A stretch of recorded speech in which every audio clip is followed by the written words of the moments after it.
Hi and welcome to TMG Movie Reviews. I'm Rick. I'm Andrew. And today we're going to be reviewing Back to the Future Part 2.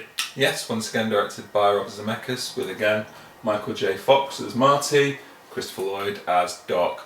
This one is interesting with Back to the Future 2 because if you remember at the end of the first one, it did have sort of a lead into Back to the Future 2 with Doc saying that Marty and Lorraine's kids need to be sorted out. So obviously in the second one they go forward those 30 years into the future and find that Marty's son is a bit of a dweeb, to be honest, that he's lost his job, he's injured his hand, and it's sort of what's interesting about it, it really plays on the original, it uses the original so much to sort of drive the story forward. You've obviously got Marty going back to the 50s and coming back to the future, and there's the whole subplot about the stolen sports almanac, and it is a film for me that, the problem with it is, it relies too much on the original, I think, to the point that they're actually re-repeating whole scenes from the original. Obviously they redo the dance, they redo Biff getting the punch from Marty's dad, they also redo the Johnny B. Good scene, and they add all this stuff in, and that's sort of, I would have preferred it, I think,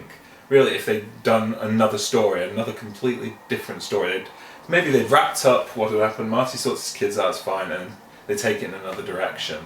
I think there's too much, it's the case obviously because there's too much going on really for one film, but Rick, what do you think? I do agree that the story is not as good as the first film. The story is a little bit all over the show, but they were sort of tied in by the ending of the first film, which was meant to be a sort of bit of comedy at the end where they fly off and they put the to be continued, and it was never meant to be continued. They just put that in there for a bit of fun. So then when they sort of had to make the sequel and they had to pick up from that point knowing that they had to go to the future, which I don't think they ever wanted to do. No. I love the future scene though. Like the future scene is definitely the highlight of Back to the Future 2 for me.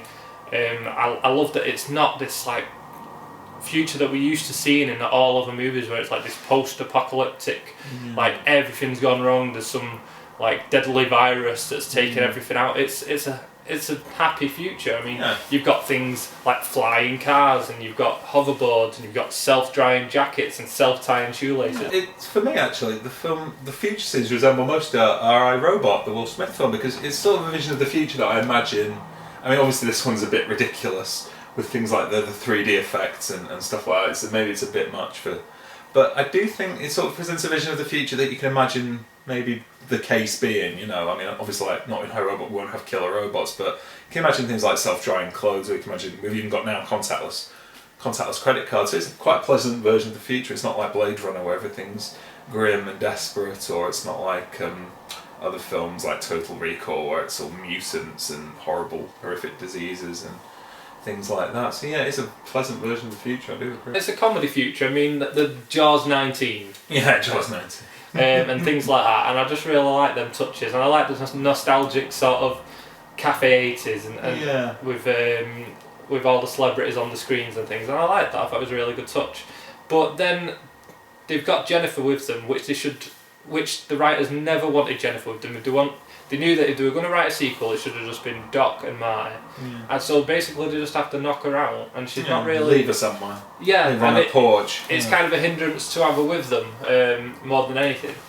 So I do feel like the story's a little bit all over the show, to the fact that the scenes in the future are good. I like that they recreate the scene from the first movie with the hoverboards.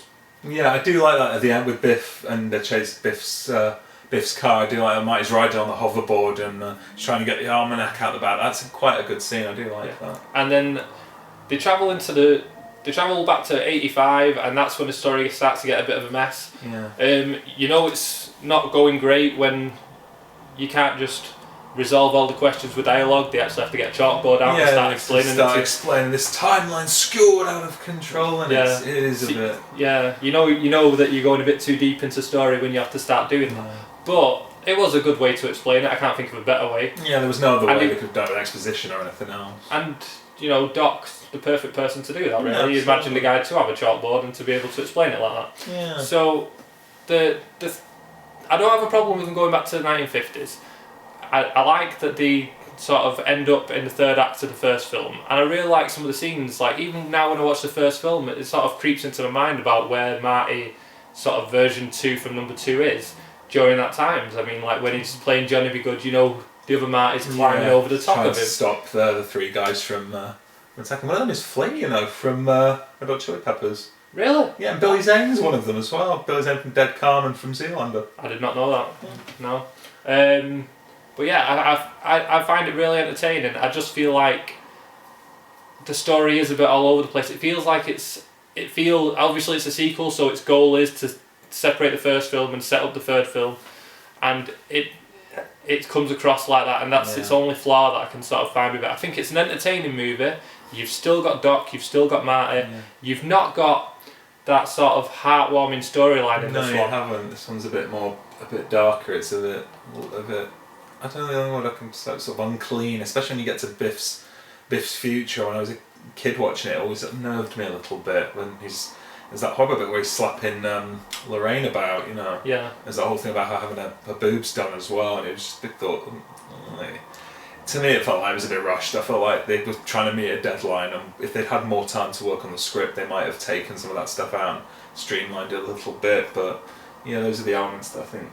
Whereas it was heartwarming in the second one, it becomes a bit unclean. That's how I can describe it, really. Yeah, but like I said, the hands were tied quite a lot from the ending of the first film. The hands were tied once again by George McFly not returning. Yeah, there was a big thing about that, wasn't it? He wouldn't do the part again, so he sued.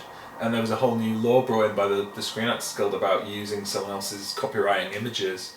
Yeah, because of the newspaper scene at the end of the film. Him being murdered. I mean, the character of George McFly appears upside down, so you can't really see him clearly. So they get around that quite well. But yeah, they do actually, and they show footage from the original film, which obviously they're allowed to do, I'd imagine, anyway. Yeah, because it's there. They're right. But I think it's all about copyright infringement or use of imagery or something like that. I don't understand why he didn't come back for the second film. Apparently, according to Robert Zemeckis, he had a lot of demands. I don't know if this is true because according to his side, it's not. He had script issues, but according to Robert Zemeckis, he was asking for things that an actor shouldn't have been asking for at his stage of his career. And he wasn't big enough to demand those kinds of things. Yeah, so I think he was expecting like a big payday, and he wanted sort of the same money maybe or more than Michael J. Fox, which just isn't going to happen. Back to the Future is based on Doc and Marty, and if you've got them two characters, you can make a Back to the Future movie. Without them, you can't. He didn't have that power. No, he didn't. So, and though in a way it's kind of a good thing because he went off and he did a cameo in the David Lynch film Wild at Heart, which is really good. I would definitely recommend it. It is a shame he doesn't reappear, but okay, Sarah. So what's in conclusion? How do you rate Back to the Future Part 2? Do you rate it as highly as Part 1? No, it's not got the same heart as Part 1. I feel like it's with the story being a little bit all over the place. Like I've said, there's aspects I do really like. I think it's a good film. I think it's a good sequel. I mean, I always judge sequels on Terminator 2 because it's the benchmark. That's the benchmark for being better than the original. It's not better than the original, but it's not a bad sequel, and it's definitely worth watching because you've got these two main characters continuing that story. So for me, I give the first one a 5, and I give this one a 4. First one 5, second one 3. There's too much reliance on the original for my taste, but it's still a good film, and again, like I say, at the top of their game. So check it out. It's a lot of the time, if you're in a UK viewer and you've not seen it, check out the ITV network because they replay it quite a bit on there. I think I've seen it on there about 3 times in the last month. You also get it on DVD or some VHS. So yeah, do see it, and we'll review part 3 of the trilogy later on in the year. So thank you very much. Thanks for watching. Bye now.